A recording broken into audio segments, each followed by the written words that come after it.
गुरुदेव बृहस्पति हुए उदय। नौ ग्रहों में अत्यंत शुभ प्रभाव देने वाले सर्वाधिक शुभ भावों के कारक गुरुदेव बृहस्पति 3 जून से उदय अवस्था में आ रहे, अर्थात ये सूर्यदेव के प्रभाव से मुक्त होकर अपना संपूर्ण प्रभाव देने जा रहे। अब गुरुदेव बृहस्पति निश्चित रूप से महाबली होने जा रहे, जो समस्त राशि के जातकों के लिए एक विशेष रूप से लाभान्वित करने वाला समय है। जय श्री गणेश, नमस्कार। मैं आचार्य संजय द्विवेदी। मेरे समस्त प्रबुद्ध दर्शकों का मेरे चैनल पर हार्दिक स्वागत है।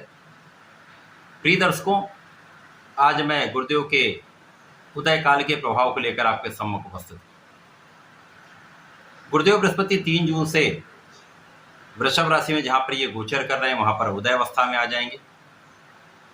अब पूरे वर्ष ये समस्त राशि के जातकों को विशेष प्रभाव देने जा रहे हैं, क्योंकि गुरुदेव बृहस्पति अत्यंत सौम्य ग्रह हैं, सर्वाधिक शुभ प्रभाव देते हैं। समस्त मांगलिक कार्यों के कारक गुरुदेव बृहस्पति हैं। शिक्षा ज्ञान देने का कार्यकुत्व तो गुरुदेव बृहस्पति के पास है।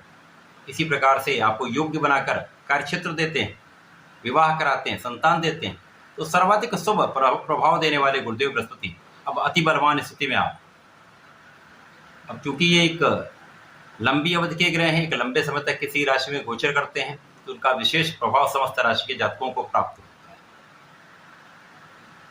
आज मैं मिथुन राशि के लिए गुरुदेव बृहस्पति के इस उदय काल का किस प्रकार का प्रभाव मिलने वाला है, कौन से भाव में वृद्धि होगी, किस प्रकार से समय का आप लाभ ले पाएंगे, कहीं पर कोई समस्या है तो उनसे कैसे आप बच पाएंगे, समस्याओं का हल कैसे निकाल पाएंगे, संपूर्ण विश्लेषण मैं पूर्ण तरीके के साथ करने जा। प्रिय दर्शकों, ये राशिफल आपके चंद्र राशि के आधार पर भी आप देख सकते हैं, अपने लग्न के अनुसार भी देख सकते हैं, क्योंकि एक लंबी अवधि का प्रयोग है।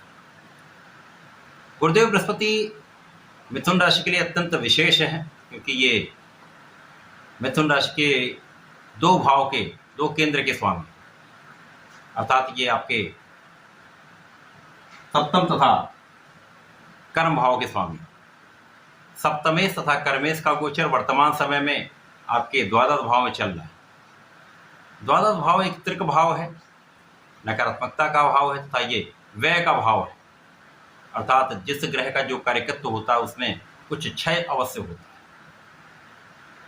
अब गुरुदेव बृहस्पति एक अत्यंत बड़े ग्रह हैं और ऐसा कहा गया है, स्थान हानि करोति जीवा। जिस स्थान पर ये होते हैं उस स्थान की तो हानि करते हैं, परंतु जहां जहां पर गुरुदेव बृहस्पति की दृष्टि का प्रभाव होता है वहां वहां उस भाव की कई गुना ये वृद्धि कर देते हैं। अब व्यय के भाव में जब ये स्थित हैं, गोचर कर रहे हैं, तो यहाँ पर आपके व्यय पर ये नियंत्रण कर देंगे, अनावश्यक आपका व्यय रुक जाएगा। अब यहाँ पर क्या बढ़ेगा, विदेश भाव है, तो यहाँ पर विदेश से संबंधित कार्यों में विशेष प्रगति होगी। यदि विदेश से संबंधित होकर आप किसी कार्य में हैं, व्यापार में हैं, नौकरी में हैं, किसी प्रोफेशन में हैं, तो विशेष रूप से वृद्धि का संपूर्ण अवसर आपको प्राप्त होगा। यद्यपि यहाँ पर कुछ कार्य क्षेत्र में परिवर्तन की स्थिति दिखती है, जो लोग मातृ स्थान से दूर रहकर कार्य कर रहे हैं उनके लिए कोई बहुत बड़ी समस्या नहीं है, परंतु जो लोग मातृ स्थान पर स्थित होकर ही कार्य कर रहे हैं तो वहाँ पर कुछ परिवर्तन हो सकता है।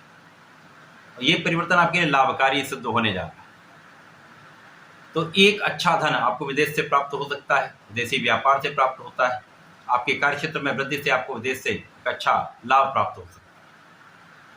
आप यहाँ पर गुरुदेव बृहस्पति जब स्थित होंगे तो अब इनके जो कारक भाव हैं यहाँ पर सप्तम था दसम है, तो यहाँ पर जीवन साथी के साथ सामंजस्य में कुछ समस्या आ सकती है, आपसी मतभेद हो सकते हैं। यहाँ पर आपको सामंजस्य बनाकर चलना होगा, ध्यान रखना होगा। गुरुदेव का प्रभाव यहाँ से निश्चित रूप से आपके सुखों की वृद्धि करने वाला है।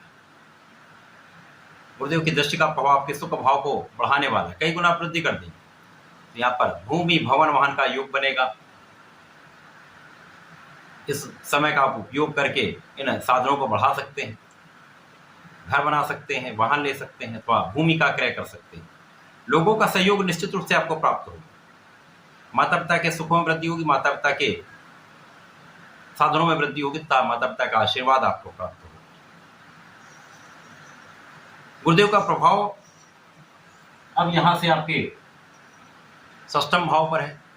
षष्ठम भाव जो रोग ऋण शत्रु का भाव है, तो इस समय में यदा कदा कुछ एलर्जी की समस्याएं हो सकती हैं। जो लोग जिनकी कुछ आयु अधिक है, थोड़े वृद्ध हैं, उनमें शुगर की समस्या यदि है तो वो बढ़ सकती है। तो यहाँ पर आपको अपने खाने पीने पर नियंत्रण रखना होगा, व्यायाम करना होगा, योगा प्राणायाम करना होगा। छोटे मोटे रोगों की संभावना है। यदा कदा यहाँ पर कुछ शत्रु भी बन सकते हैं, कुछ आलोचना करने वाले लोग भी हो सकते हैं, परंतु उन पर आपका संपूर्ण नियंत्रण भी हो जाए, उन पर आपकी विजय भी संपूर्ण रूप से होने वाली। यहाँ पर डरने की आवश्यकता नहीं।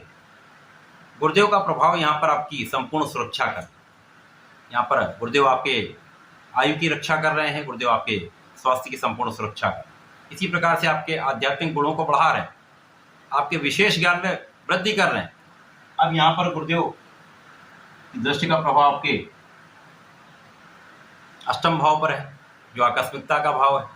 शनिदेव की राशि बनती है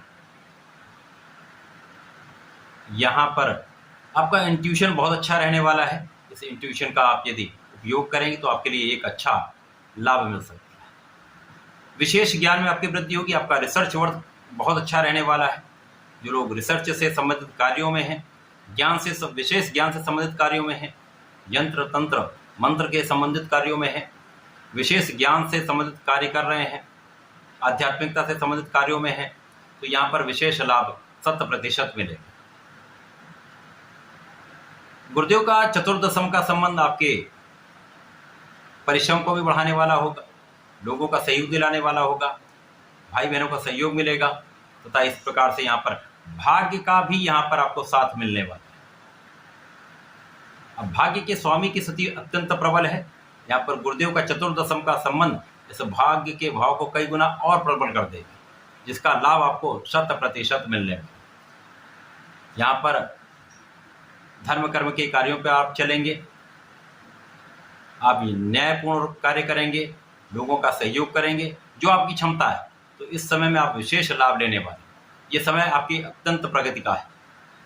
कुछ संघर्ष तो अवश्य होने वाले, क्योंकि कर्म क्षेत्र के स्वामी जब द्वादश भाव में होते हैं तो उसका कहीं न कहीं क्षय होता है। तो इस समय में कुछ संघर्ष अवश्य होने वाला है, परिश्रम बढ़ने वाला है। परंतु इस परिश्रम का यदि आप अपना संपूर्ण परिश्रम कर लेंगे, संपूर्ण प्रयास करते रहेंगे, अपनी योग्यता का संपूर्ण उपयोग करेंगे, तो इस समय में बड़ा लाभ भी मिल सकता है। तो गुरुदेव का ये उदय काल आपके भाग्य का साथ दिलाने वाला है, सुखों की वृद्धि करने वाला है, एक अच्छा समय है। इस समय आपको नियमित रूप से भगवान श्री गणपति के शरण में रहना चाहिए, नियमित रूप से संगनाशन श्री गणेश स्तोत्रम का पाठ करना चाहिए। वर्तमान समय में यदि आप प्रत्येक गुरुवार को ये विष्णु सहस्त्रनाम का पठन अथवा श्रवण कर लेते हैं तो बहुत अच्छा आपको लाभ प्राप्त होता है, जीवन में प्रगति अवश्य होती है। तो इस समय का उपयोग करें, लाभ लें। धन्यवाद, नमस्कार।